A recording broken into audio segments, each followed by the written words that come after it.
Uh, core programs that help the computer work properly. What is system software? That refers to the core programs that help the computer work properly. So these programs control the hardware, manage all basic operations, and provide a platform for running other software also. So basically, system software is usually developed in low level language because it must directly interact with the hardware. So it helps different hardware parts like your CPU, memory, keyboard, monitor that work together smoothly. So if I say in simple words, so system software runs the computer while application software helps user to do task. So system software वो basic software होता है जो computer को चलाता है basically, और ये hardware का बॉस होता है, आप इसको बॉस कह सकते हैं। CPU, RAM, input output devices सबको कंट्रोल करने का काम करता है। तो जब तक सिस्टम सॉफ्टवेयर नहीं होगा कंप्यूटर बूट नहीं हो पाएगा। बूट समझते हैं आप लोग? What is the meaning of boot? Booting क्या होती है?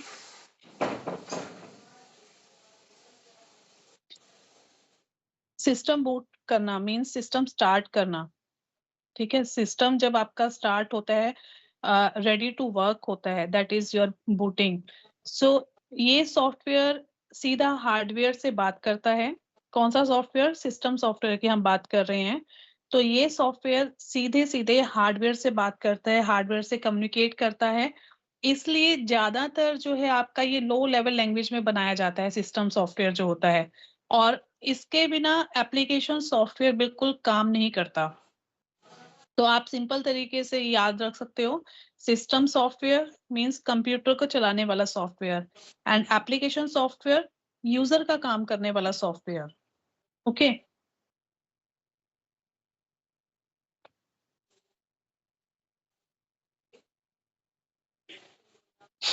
नेक्स्ट आता है आपका types of system software. So basically 4 major types के होते हैं आपके। There are 4 major types of system software. First one is operating system, second is utilities, third आता है आपका device drivers, and last fourth आता है आपका लैंग्वेज ट्रांसलेटर्स। तो हम इनको 4 कैटेगरीज को वन बाय वन एक्सप्लेन करेंगे।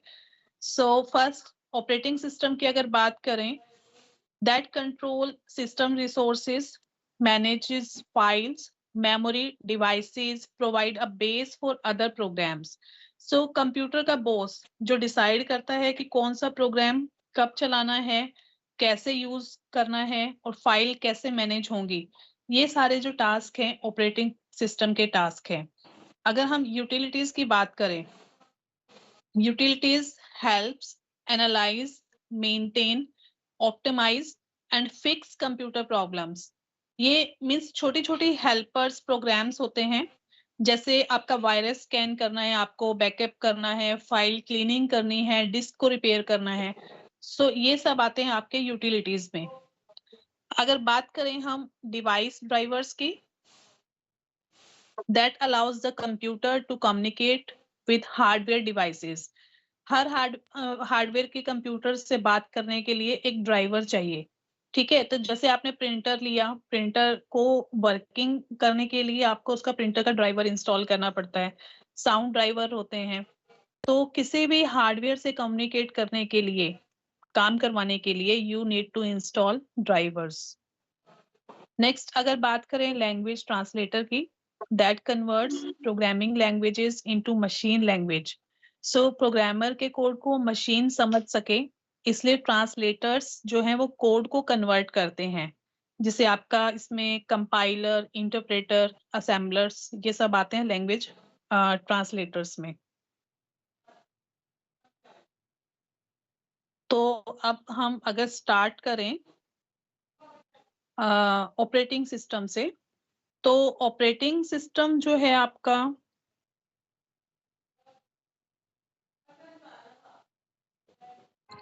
basically it is a software that manages computer hardware and software resources. It provides essential services essential services में क्या आ जाएंगी आपकी, like file management, memory management, process control, device communication. So all application programs depend on the operating system to run. So अगर process management की अगर बात करें हम, जो इसका एक मेन टास्क है जो ऑपरेटिंग सिस्टम करता है, तो प्रोसेस बेसिकली होता है program in execution, and a process needs certain resources including CPU time, memory, files, and input output devices to accomplish its task. So simultaneous execution leads to multiple processes. So hence creation, execution, termination of process are the most basic functionality of an operating system. If processes are dependent, two types की processing होगी यहाँ पर, dependent and independent. If processes are dependent, then they may try to share same resources. So thus the task of process synchronization comes to the picture. यहाँ पर अगर dependent है आपकी processes, वो सेम रिसोर्सेज को शेयर करेंगी और synchronisation का प्रोसेस वहां पर होगा. But if the processes are independent, then a due care needs to be taken to avoid their overlapping in memory area. अगर इंडिपेंडेंट है तो वो ओवरलैप ना करें प्रोसेसिंग में, प्रोसेसेस, तो मेमोरी एरिया में वो एक केयर का मेन कंसर्न है. So based on the priority, it is important to allow more important processes to execute first than other. Priority based. So second main task है operating system का, that is memory management. Memory basically is a large array of words, or you can say bytes, and each with its own address.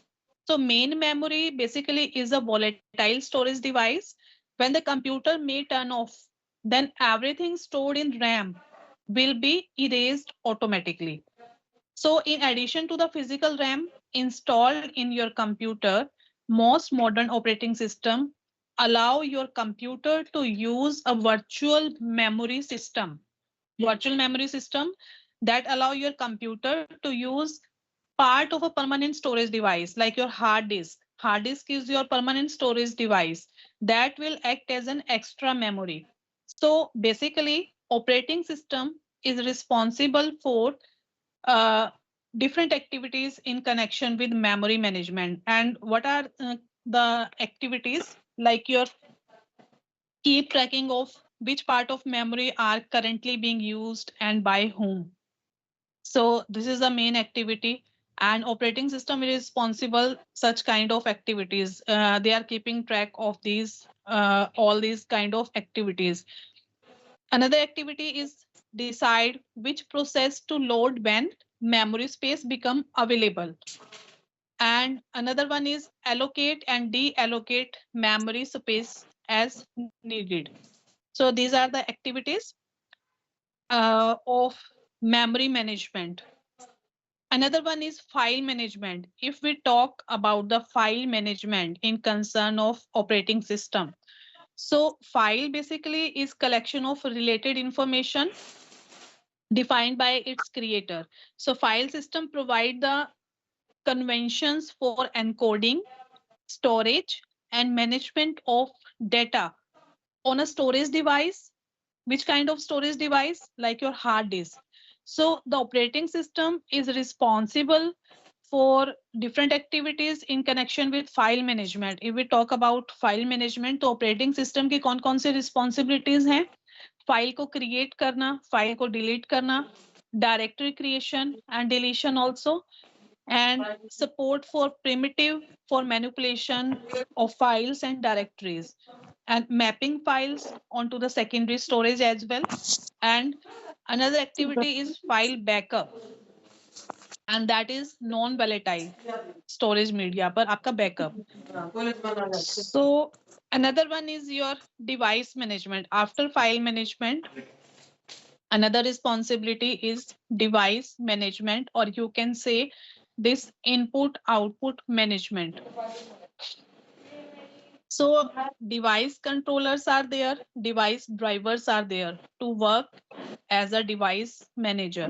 So device controllers basically are the components or the motherboard uh, that act as an interface between the CPU and the actual device. That is your device controllers. And if we talk about the device drivers, which are the operating system software components that interact with the device controller. So device driver interact with the device controllers, and device controller act as an interface between the CPU and the actual device. And if we talk about the device management activities of operating system, so its main task, its main activity is to keep track of all devices connected to the system. And it designates a program responsible for every device known as input output controller. Another activity, another responsibility is it decides which process gets access to a certain device and for how long. किस process को किसी particular device पर access मिला है और कितने time के लिए मिला है. So it allocates devices in an effective and efficient way. Deallocation of devices is also there when they are no longer required. Okay. Another one is security and protection. Another responsibility, another main task of operating system is security and protection. So the operating system basically use password protection to protect user data and similar other techniques. Why we use password? To prevent unauthorized access to programs and user data by assigning access right permission to the files and the directories. So security and protection is also one of the tasks of operating system. And another one is user interface mechanism. That is your UI. User interface mechanism basically controls how you enter data and instructions and how information is displayed on the screen. That is user interface mechanism. And basically it is of two types. First one is command line interface. Second one is graphical user interface. Command line interface को आप बोलते हैं CLI and graphical user interface आपका है GUI. तो आपका command line interface है. In a command line interface user types commands that represented by short keywords or abbreviations or by pressing special keys on the keyboard to enter data and instructions. That is your command line interface, जहां पर आप commands देते हैं. ठीक है, keyword से commands press कर रहे हैं, कोई की प्रेस कर रहे हैं, कोई एब्रिविएशन यूज कर रहे हैं, शॉर्ट कीज प्रेस कर रहे हैं, शॉर्ट वर्ड्स लिख रहे हैं. That is your command line interface. If we talk about graphical user interface, that is your GUI. With a graphical user interface, you interact with menus and visual images. आपके जो icons हैं, tools हैं, images हैं, visual images हैं जो आप देख सकते हैं, उन पर क्लिक कर कर जब आप वर्क करते हैं, that is your graphical user interface. So operating system computer का मैनेजर होता है. ये CPU, रैम, फाइल्स और डिवाइसेस सबको हैंडल करता है.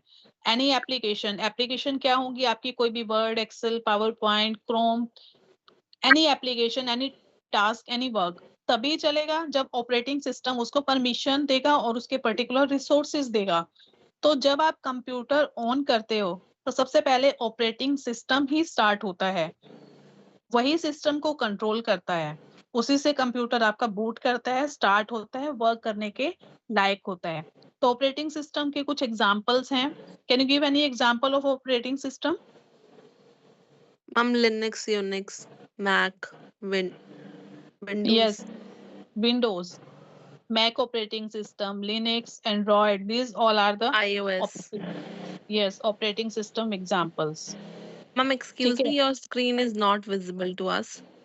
Like you have discussed about the utilities, it is not discussed. It is not visible to me, but I don't know whether. I have discussed in detail only operating Okay. system.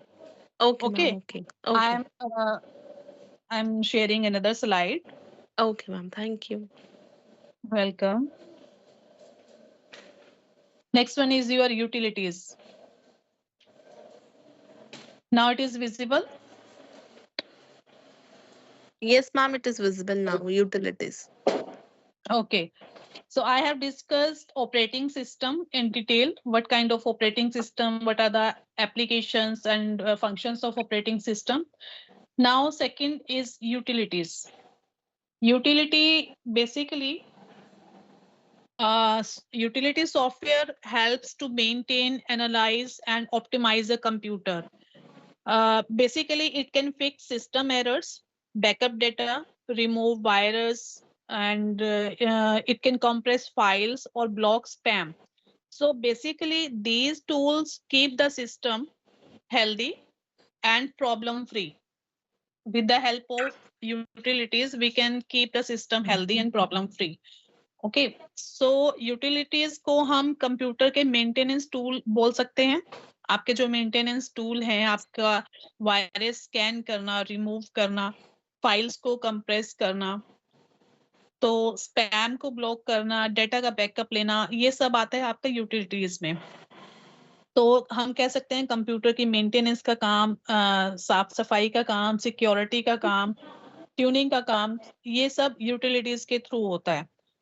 तो जैसे बात की मैंने, disc cleanup का काम करता है. Disc cleanup में आपका क्या आ जाएगा, जैसे disk cleaner are the tools that scan a computer hard drive for unnecessary file. जो आपके अननेसेसरली फाइल आ जाती हैं और अदर डाटा जो है that can be safely deleted to free up storage space.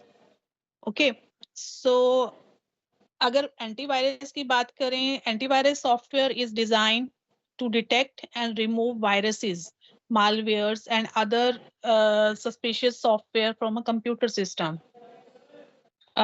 Backup tools हैं आपके, backup and recovery software that allow user to create copies of their data and restore it in the event of data loss or system failures. So backup tool से आप backup ले सकते हैं, आप उसके copy create कर सकते हैं अपने डाटा की, उसको सेव करके रख सकते हैं. अनइंस्टॉलर्स आते हैं इसमें, यूटिलिटीज में ही आते हैं अनइंस्टॉलर. कुछ ऐप को आपने इंस्टॉल करना है, अनइंस्टॉल करना है, और फाइल को कंप्रेस करना है, जिप में करना है, ब्लॉक, स्पैम को ब्लॉक करना है. तो ये कंप्यूटर को स्मूथ चलाने में हेल्प करते हैं बेसिकली ऑल द यूटिलिटीज.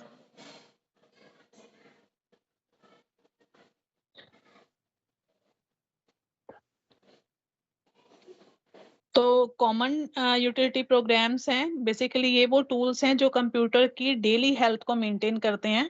आप ये कह सकते हैं हार्डवेयर यूटिलिटीज की अगर बात करें, डिस्क चेकअप का काम करना है, डिस्क को रिपेयर करना है, आपके हार्डवेयर यूटिलिटीज में आ जाएगा. वायरस डिटेक्शन, रिकवरी टूल्स में आपके आ जाएंगे एंटीवायरस और मालवेयर रिमूवल. और अगर बात करें फाइल कंप्रेशन यूटिलिटीज की, तो इसमें आपका जिप करना किसी भी फाइल को, स्पैम एंड पॉपअप ब्लॉकर्स आते हैं, ब्राउजर्स पॉपअप ब्लॉकिंग टूल्स होते हैं, बैकअप सॉफ्टवेयर होता है फाइल्स और सिस्टम की कॉपी सेव करना, that is your backup software. Uninstallers होते हैं जो प्रोग्राम्स को क्लीन करना है, रिमूव करना है, तो उसके लिए आपके अनइंस्टॉलर्स यूटिलिटीज होते हैं. तो these utilities support system performance as well as security. Next, if we talk about device drivers, that is your third part. So device driver basically is a program that help the computer communicate with hardware devices. So when a new device, कोई भी device है, आपके printer है, keyboard है, webcam है, any device, जब भी आप इसको ऐड करते हैं, we must install its driver to make it work.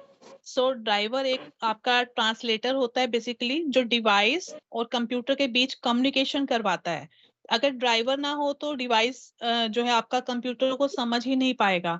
जैसे अगर आपने प्रिंटर इंस्टॉल किया है, तो प्रिंटर वर्किंग के लिए आपको प्रिंटर का ड्राइवर इंस्टॉल कराना जरूरी है.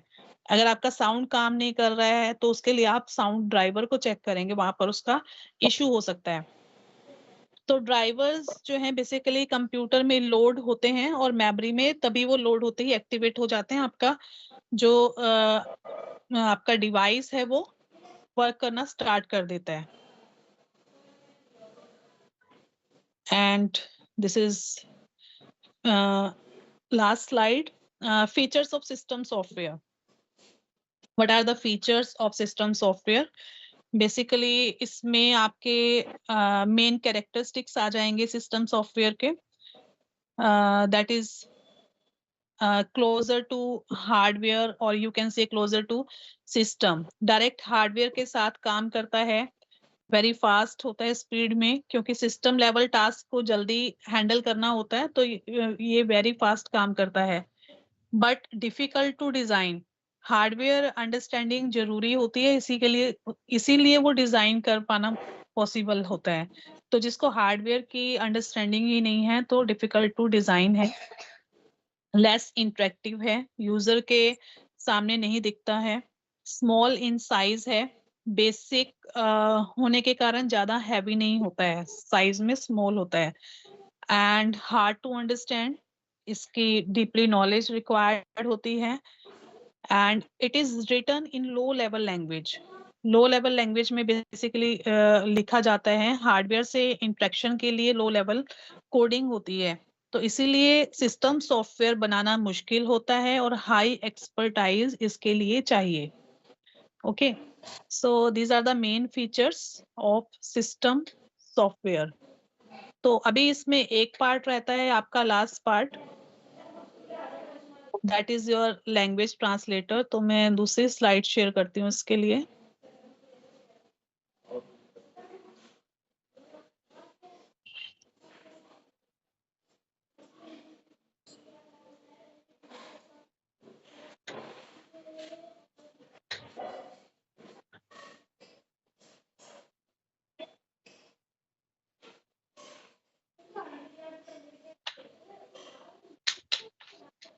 आपके इस टॉपिक की मैं 2 पीपीटी शेयर करूंगी। सो टॉपिक हमने सारे इसमें कवर अप कर लिए हैं दोनों पीपीटी से।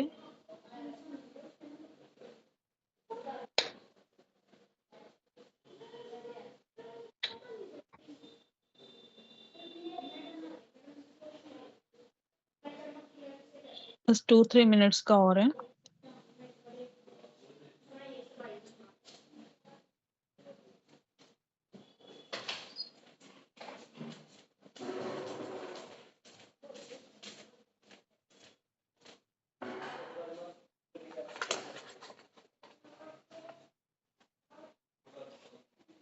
आपके सारे टॉपिक कवर हो गए हैं, ठीक है।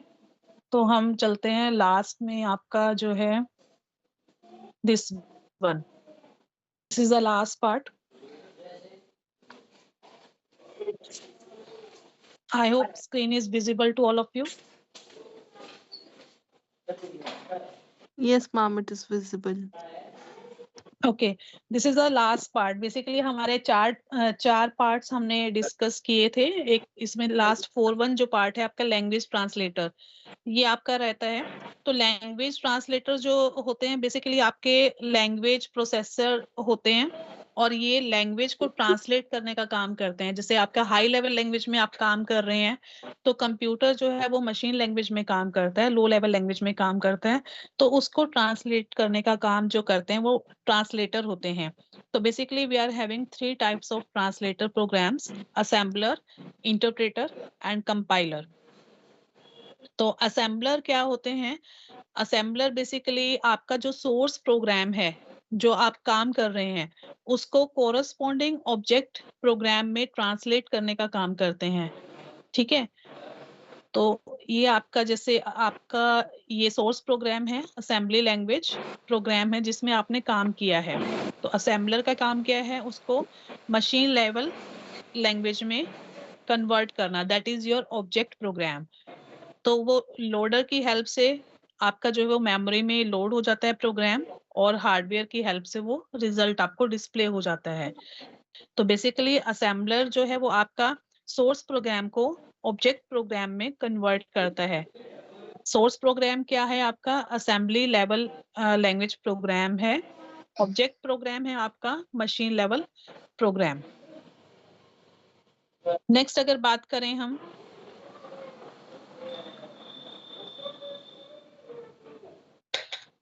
इंटरप्रेटर की, इंटरप्रेटर जो होता है लैंग्वेज ट्रांसलेटर है, that translate one program statement at a time into machine code. आप कह सकते हैं लाइन बाय लाइन। इंटरप्रेटर जो है वो लाइन बाय लाइन प्रोग्राम को ट्रांसलेट करने का काम करता है। ट्रांसलेट क्या करता है? मशीन लेवल लैंग्वेज में आपका प्रोग्राम कन्वर्ट करता है। ठीक है, लास्ट जो है वो डेस्टिनेशन सभी की है कि सोर्स प्रोग्राम को आपका ऑब्जेक्ट कोड में मींस आपने जो हाई लेवल प्रोग्राम लिखा है, हाई लेवल लैंग्वेज आप यूज कर रहे हैं, उसको मशीन लेवल लैंग्वेज में कन्वर्ट करना है। तो एक होता है वन गो में, एक होता है वन बाय वन। जो लाइन बाय लाइन जो ट्रांसलेट होता है that is with the help of interpreter. और जो आपका कंपाइलर है, कंपाइलर वन गो में कंप्लीट प्रोग्राम को कन्वर्ट करता है मशीन लैंग्वेज में। That is the only one main difference between the compiler and interpreter. Interpreter जो है वो convert करता है, translate करता है line by line, compiler करता है in one go. So application software we already have done all this. So ये आपका topic cover होता है. Any doubt?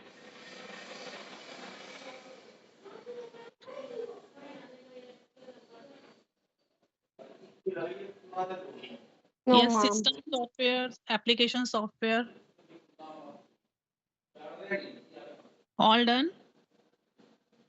Yes, ma'am. Okay. Okay, thank you all. Thank you so much. You can leave the class. Thank you, ma'am. Thank you, ma'am.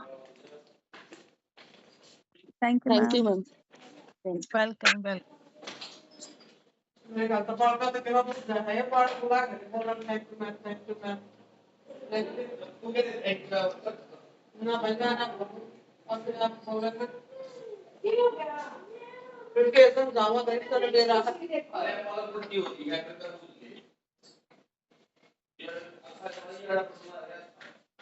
बस हो गया